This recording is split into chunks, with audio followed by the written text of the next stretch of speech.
Good morning students, मैं दीपा रावत आज आपके लिए लेके आई हूँ क्लास 9th की मैथ्स चैप्टर 12 हीरोन का सूत्र प्रश्नावली 12.2। बच्चों, हम 1 टू क्वेश्चन नंबर 1 to 4 अपनी प्रीवियस वीडियो में सॉल्व कर चुके हैं। आज हम इस वीडियो में क्वेश्चन नंबर 5, 6 और 7 सॉल्व करेंगे। ठीक है, तो क्वेश्चन नंबर 5 है आपका कि एक समचतुर्भुजाकार घास के खेत में 18 गायों के चरने के लिए घास है। एक समचतुर्भुजाकार क्या है आपके पास? समचतुर्भुजाकार यानी कि सम मीन्स बराबर, चतुर्भुजाकार चार भुजाओं वाला घास का मैदान है जिसकी चारों भुजाएं समान हैं। इसमें 18 गायों के चरने के लिए घास है। इसमें इतनी घास बोई है कि इसमें 18 गायें चर सकती हैं। ठीक है, यदि इस समचतुर्भुज की प्रत्येक भुजा अगर इस समचतुर्भुज की प्रत्येक भुजा 30 मीटर है, यानी कि 30 मीटर 30 मीटर 30 मीटर 30 मीटर है 30 मीटर है और बड़ा विकर्ण, और जो इसका बड़ा वाला विकर्ण है वो 48 मीटर है 48 मीटर है, तो प्रत्येक गाय के चरने के लिए इस घास के क्षेत्र का कितना क्षेत्रफल प्राप्त होगा। ठीक है, तो यानी कि इसमें 18 गायों के लिए है, तो एक गाय के लिए कितना क्षेत्रफल में घास बो रखा हो, एक गाय के लिए पर्याप्त होगा, कितना एक गाय खाएगी। ठीक है, उतना आपको क्षेत्रफल ज्ञात करना है। तो आपके पास देखो कि इसमें क्या बन रहा है। इसमें आपके पास दो त्रिभुज बन रहे हैं। ठीक है, चतुर्भुज तो है ये, लेकिन जिसमें विकर्ण दे रखी है तो इसमें आपके पास दो त्रिभुज बन गए, एक और ये दो।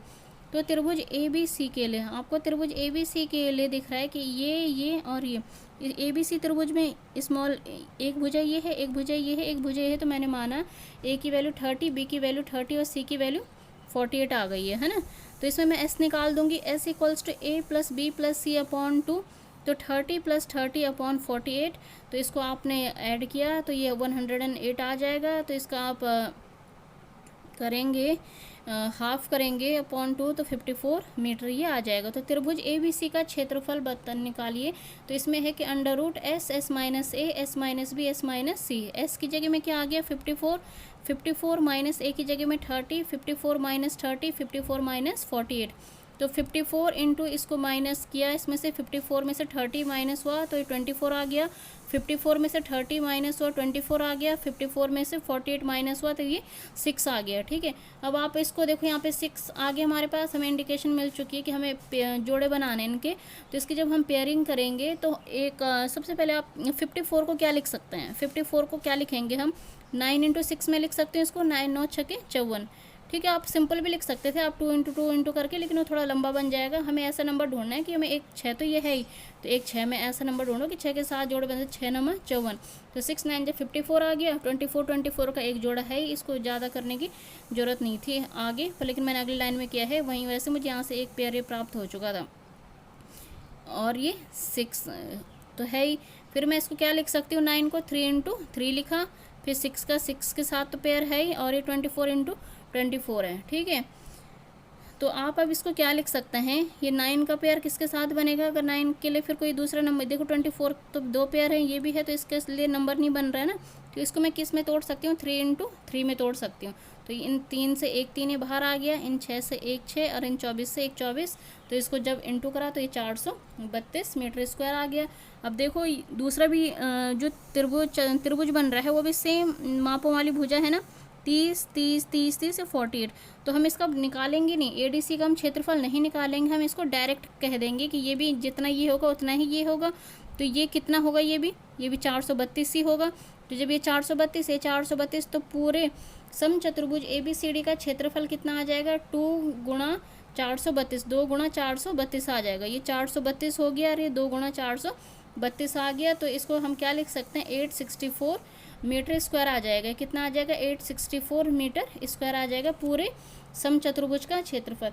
अब देखो इसमें 18 गायें इस क्षेत्रफल में चर सकती थी, घास था इतना 18 गायों के लायक। तो एक गाय के लिए कितना घास होगा, कितने क्षेत्रफल में घास होगा?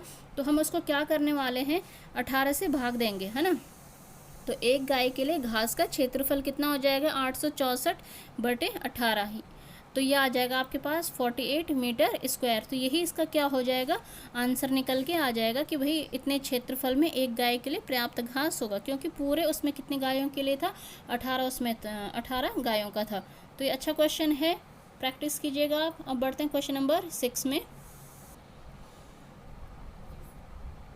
क्वेश्चन नंबर 6 में बच्चों की दो विभिन्न रंगों के कपड़ों से त्रिभुजाकार टुकड़ों को सिलकर, हमारे पास हमने दो कलर्स का यूज़ किया और इन दो कलर्स के कपड़ों से हमने दो विभिन्न रंगों के कपड़ों से 10 त्रिभुजाकार टुकड़ों को सिलकर, और कितने त्रिभुजाकार टुकड़े लिए हमने, 10 त्रिभुजाकार टुकड़ों को सिलकर एक छाता बनाया गया। प्रत्येक टुकड़े की माप, और जो प्रत्येक टुकड़े की माप है वो कितनी है, 20 सेंटीमीटर, 50 सेंटीमीटर और 50 सेंटीमीटर। तो छाते में प्रत्येक रंग का कितना कपड़ा लगा है, तो छाते में प्रत्येक रंग का कितना कपड़ा लगा है। देखो आपको सबसे पहले तो ये समझना है कि दो कलर्स का हमने यूज़ किया, कोई भी मैंने यहाँ पे दिखा दिया कि दो कलर्स का हमने यूज़ कर रखा है ये, और 10 त्रिभुजाकार टुकड़ों से पूरी छतरी बनी। तो छतरी तो पूरी यूँ होगी ना, तो ये मैंने केवल एक आगे का फ्रंट पोर्शन लिया है। तो इसमें 1 2 3 4 5 उन्होंने बता रखे, डायग्राम आपकी बुक में पहले से आकृति बनी थी, ठीक है। तो 5 इसके पीछे भी होंगे, इधर बैक साइड में 5 पीछे की साइड भी होंगे, तभी जाके तो पूरी छतरी बनेगी ना, ये तो फ्रंट पोर्शन है, ठीक है। तो आपको ये बताना है कि प्रत्येक टुकड़े कितना तथा ये माप है, तो छाते में प्रत्येक रंग का कितना कपड़ा यूज़ हो रखा, छाते में प्रत्येक रंग का कितना कपड़ा यूज़ हो रखा, आपको ये बताना है। तो आप इसके लिए सबसे पहले कहाँ से बढ़ेंगे क्वेश्चन में, कि एक त्रिभुजाकार टुकड़े के लिए पहले एक त्रिभुजाकार का आप क्षेत्रफल निकालिए, ठीक है। तो एक त्रिभुजाकार का जब आप क्षेत्रफल निकालेंगे तो क्या हो जाएगा, ये छोटे छोटे त्रिभुज ही तो बने हैं, तो माप जिनके आपको दे रखे 20, 50 एंड 50। तो A equals to 20 centimetre, B equals to 50 centimetre and C equals to 50 centimetre. तो S equals to A plus B plus C upon 20, 20 plus 50 upon 2, ये आ गया सबको जोड़ के 120 अपॉन 2, तो ये आ जाएगा 60 सेंटीमीटर, ठीक है। तो अब देखो आपको क्या करना है कि त्रिभुज का हमें क्या निकालना है, क्षेत्रफल, त्रिभुज का क्षेत्रफल निकालना है, का होना था यहाँ पे, त्रिभुज का क्षेत्रफल आपको निकालना है। तो ये क्या हो जाएगा, ह्यूरोन का सूत्र हम प्रयोग करेंगे, S minus A, S minus B, S minus C, इस पूरे का अंडर रूट। तो 60, S की वैल्यू 60 आ गई, तो 60 माइनस 20, 60 माइनस 50 एंड 60 माइनस 50। तो 60 ये माइनस करके आया 40, फिर ये आया आपके पास 10, और ये आया आपके पास फिर 10। फिर इसके बाद ये क्या हो जाएगा, 60 इंटू 40 इंटू 10 इंटू 10। तो ये क्या हो जाएगा आपके पास, 60 को क्या लिख सकते हैं आप, 6 इंटू 10 लिख सकते हैं, 40 को 10 इंटू 4 लिख सकते हैं, ये 10 की जगह 10 है, 10 की जगह 10 है, ठीक है। हम ऐसा क्यों कर रहे हैं, क्योंकि हमें पेयरिंग बनानी है। तो उसी प्रकार फिर मैंने क्या कर लिया, देखो इसकी पेयरिंग 6 की पेयरिंग किसी के साथ नहीं हो रही है ना, ठीक है, ये इनसे भी एक पेयर बन रहा है, इनसे भी एक पेयर बन रहा है, 4 की भी नहीं हो रही है। तो 4 को मैं क्या लिख सकती हूँ, 2 इंटू 2 लिख सकती हूँ। तो ये पूरा ऐसे ही रहा, 4 को मैंने 2 इंटू 2 लिख लिया ताकि यहाँ से पेयरिंग बन जाए।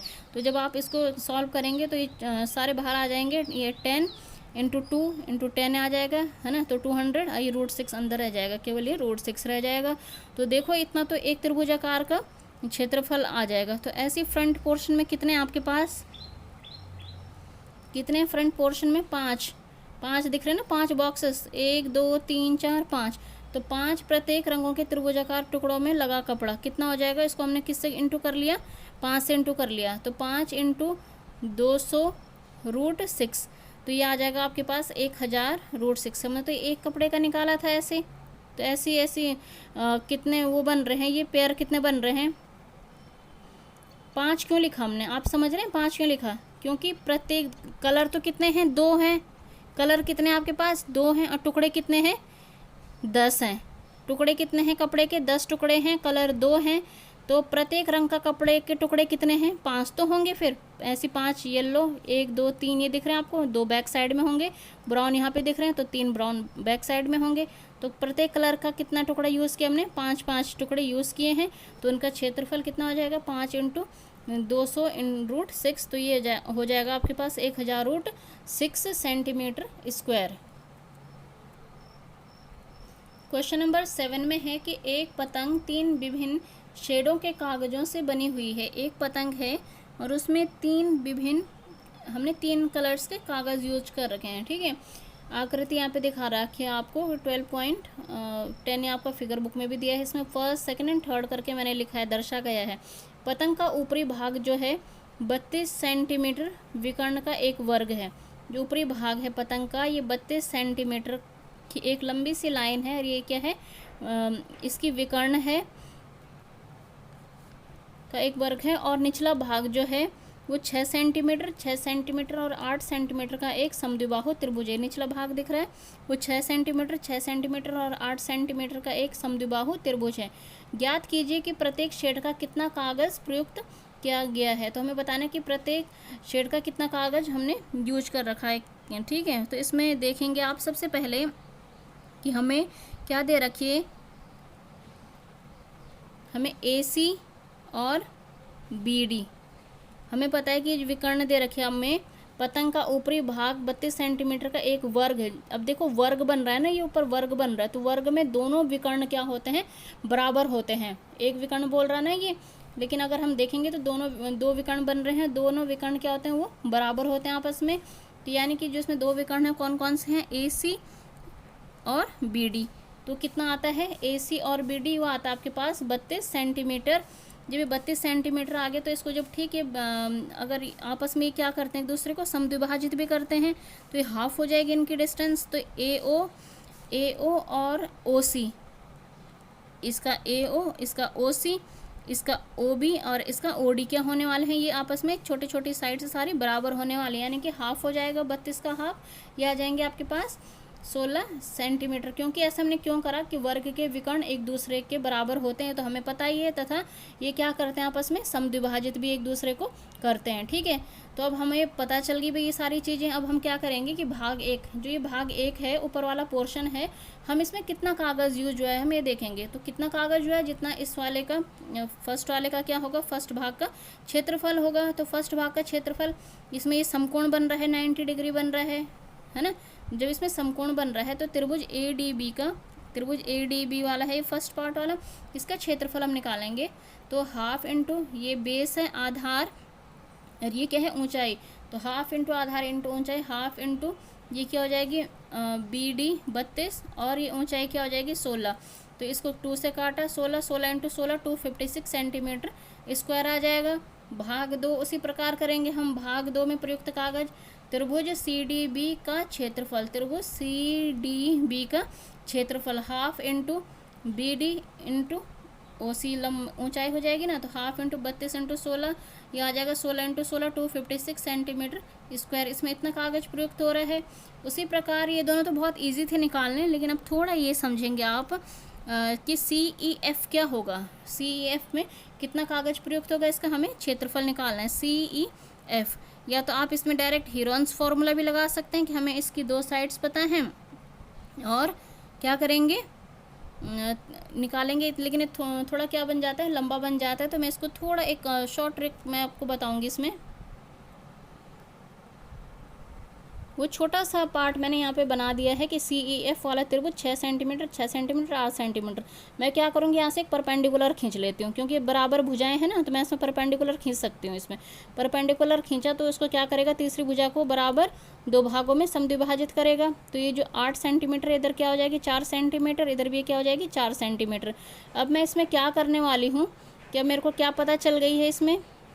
अब मैं इसमें पाइथागोरस लगाऊंगी और इसका क्या निकालूंगी, मैंने इसको नाम दे दिया कि माना ये नाम क्या था, इसका G नाम था, है ना। तो इसका क्या निकालना, आपको CG निकालना है कि भाई ये वाली लंबाई कितनी है, तभी तो हम हाफ इंटू आधार गुणा गया ऊंचाई वाला फॉर्मूला लगा पाएंगे। तो ये वाली ऊंचाई हमें क्या करनी है, ज्ञात करनी है। ये वाली ऊंचाई कैसे ज्ञात करेंगे, छोटे छोटे ये समकोण बन रहा है ना, समकोण बन रहा है, समकोण 2 छोटे छोटे समकोण त्रिभुज बन रहे हैं। तो आप इसमें क्या करेंगे कि पाइथागोरस प्रमेय लगाओ। आपको पता है कि पाइथागोरस प्रमेय से कर्ण हो जाएगा, ये लंब हो जाएगा, आधार हो जाएगा। तो CF square equal to CG square plus GF का स्क्वायर। तो ये 6 square equal to CG square plus 4 square, ये 36 हो जाएगा।